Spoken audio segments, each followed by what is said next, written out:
Hi guys, आज मैं फिर से आपके लिए एक न्यू हॉरर स्टोरी लेकर आ चुका हूँ। ये कहानी 3 दोस्तों की है। एक का नाम रवि था, एक का नाम संजय और एक का नाम शिल्पा था।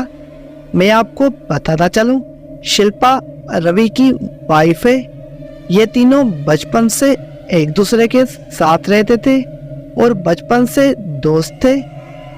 एक दिन ये तीनों बैठकर खाना खा रहे थे। संजय ने बोला, हम बहुत टाइम से कहीं ट्रिप पर नहीं गए, क्यों ना हम ट्रिप पर चले। उसमें रवि ने भी बोला, ये बात तो ठीक है, ऑफिस से छुट्टी ले लेते हैं कुछ दिन के लिए। मैं आपको बताता चलूं, ये तीनों एक ही ऑफिस में काम करते थे। फिर तीनों का प्लान बन गया ट्रिप पे जाने के लिए। अगली सुबह को ये तीनों ऑफिस गए और वहां से बॉस से तीनों ने छुट्टी ले ली कुछ दिन के लिए। घर आकर तीनों ने पैकिंग कर ली और रात के टाइम में ये तीनों ट्रिप के लिए निकले। संजय ने अपनी गाड़ी निकाली और तीनों वहां से बैठकर चले गए। अभी बहुत सर्दियों की रातें थी और धुंध भी काफी ज्यादा थी। धुंध की वजह से गाड़ी भी आहिस्ता आहिस्ता चल रही थी, क्योंकि आगे कुछ नजर नहीं आ रहा था। अब कुछ देर के बाद हाईवे पे इनको एक ढाबा नजर आया, तो वहां पे इन्होंने गाड़ी को रोक लिया और ढाबे में चले गए। इन लोगों को भूख काफी ज्यादा लगी थी और इन्होंने खाना वाना खाया। उसके बाद ये फिर से गाड़ी में बैठकर अपने सफर की ओर निकल चले। अब शिल्पा से बोल रही थी कि मुझे कुछ अच्छा नहीं लग रहा, मुझे ऐसा लग रहा है कि हमारे साथ कोई अनहोनी होने वाली है। इस पर संजय हंस रहा था और वो बोल रहा था, ऐसा कुछ भी नहीं होता, हम कुछ टाइम के बाद अपनी मंजिल तक पहुंच जाएंगे, तुम खामखा डर रही हो। रवि ने बोला, हम बहुत टाइम के बाद ट्रिप पर जा रहे हैं तो हंसी खुशी जाए, तुम इतना उदास मत हो। पर पता नहीं क्यों शिल्पा को मजा नहीं आ रहा था और वो काफी ज्यादा डरी हुई थी। अब सफर की ओर चलते हुए जा रहे थे। सर्दी भी काफी ज्यादा थी और रोड के दोनों तरफ जंगल था और बड़ा डरावना माहौल था। संजय की गाड़ी का रेडियो भी खराब हो चुका था और वो कभी कभी ऑन ऑफ हो रहा था।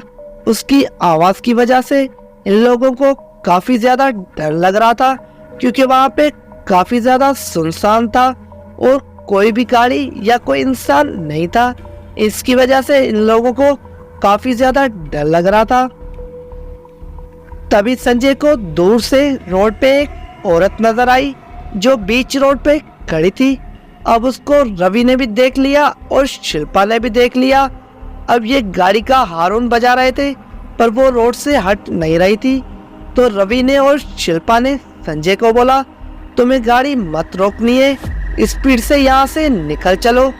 पर संजय बोल रहा था, लगता है इस औरत को हमारी जरूरत है, हम वहाँ पे रुककर उससे पूछ लेते हैं। जिस पे शिल्पा और रवि काफी ज्यादा नाराज हो रहे थे, पर संजय उनकी बात नहीं सुन रहा था। अब थोड़ी देर के बाद वो गाड़ी उस औरत के पास जाकर पहुंची, तो संजय ने वहाँ पे गाड़ी को रोक लिया और उस औरत से पूछने लगे कि आपको क्या चाहिए, आप बीच रोड से हट जाओ, गाड़ियां बहुत तेजी स्पीड से आ रही हैं, कहीं आपको टक्कर ना लग जाए।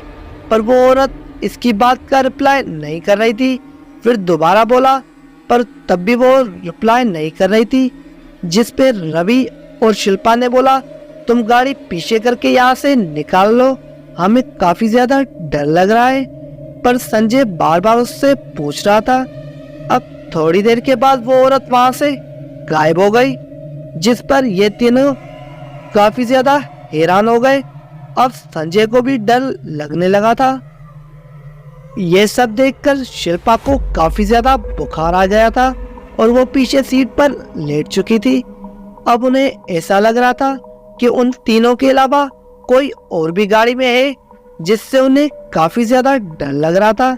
शिल्पा उन्हें बोल रही थी कि चलो यहाँ से वापस चलते हैं, जिस पे संजय ने उसे बोला, अब हमें मंजिल नजदीक है, हम वापस नहीं जा सकते क्योंकि हमारे पास फ्यूल इतना नहीं है कि हम वापस जा सके। हम कल सुबह वहाँ से वापस चले आएंगे। अब वो रास्ते पे जा रहे थे। अब थोड़ी देर के बाद हाईवे पे फिर से वो औरत उन्हें दिखाई दी, जिसको देखकर ये तीनों काफी ज्यादा डर गए। अब रवि ने बोला, तुम साइड से गाड़ी को निकाल लो। पर संजय बहुत गुस्से में था और वो बड़ी स्पीड से आ रहा था, जिस पे संजय ने बोला, स्पीड कम करो वरना ऐसे लग जाएगी। पर संजय किसी की बात नहीं सुन रहा था। बड़ी स्पीड से उसको टक्कर मार के वहां से सीधे निकल गए और ब्रेक लगा लिया। उसके बाद नीचे उतरकर देखने लगे, पर रोड पे तो कोई भी नहीं था। इसको देखकर काफी ज्यादा डर गए। अब उसके बाद इन लोगों के साथ कुछ ऐसा हुआ जिसको देखकर इनका दिल जल गया। इनके रास्ते के आगे फिर से वो औरत आ गई और वो बोलने लगी कि मैं तुम तीनों को जिंदा नहीं छोड़ूंगी, मैं तुम्हें मार के रहूंगी। और उसके बाद वो वहां से गायब हो गई। अब थोड़ी देर के बाद ये होटल में जाकर पहुंच गए। अब रिसेप्शन पे एक बूढ़ा अंकल खड़ा था, जिसे इन्होंने अपनी सारी बात बता दी कि हमारे साथ ये घटना घटी है। उसके बाद उस बूढ़े अंकल ने बोला कि ये होटल जो है एक कब्रिस्तान पे बना हुआ है और ये आत्मा हर किसी को तंग करती है और किसी को जिंदा नहीं छोड़ती। अब तुम ये चाबी लो और रूम में अंदर चले जाओ।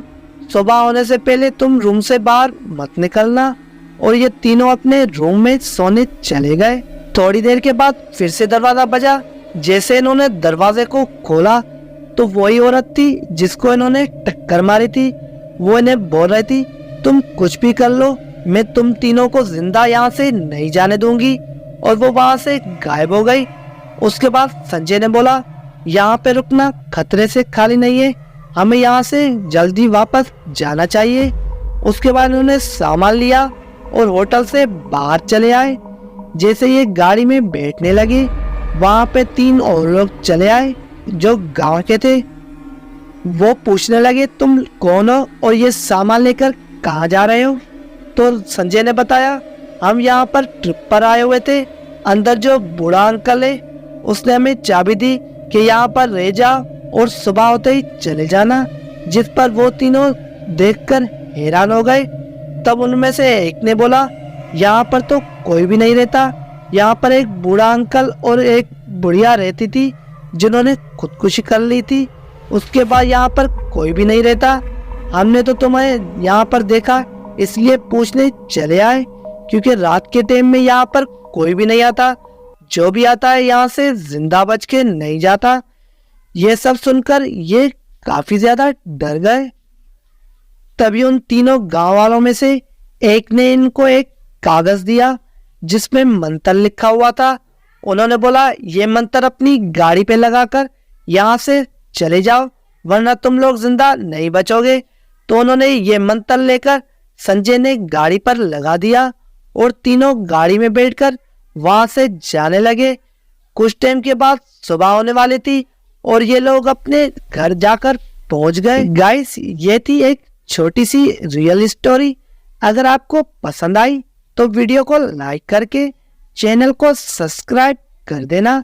अगर आपके पास भी ऐसी कोई स्टोरी है तो आप मुझे कमेंट सेक्शन में बता सकते हो या नीचे नंबर दिया हुआ है उस पर आप मुझे वॉइस करके बता सकते हो। अगली वीडियो आपकी स्टोरी पे बनाई जाएगी।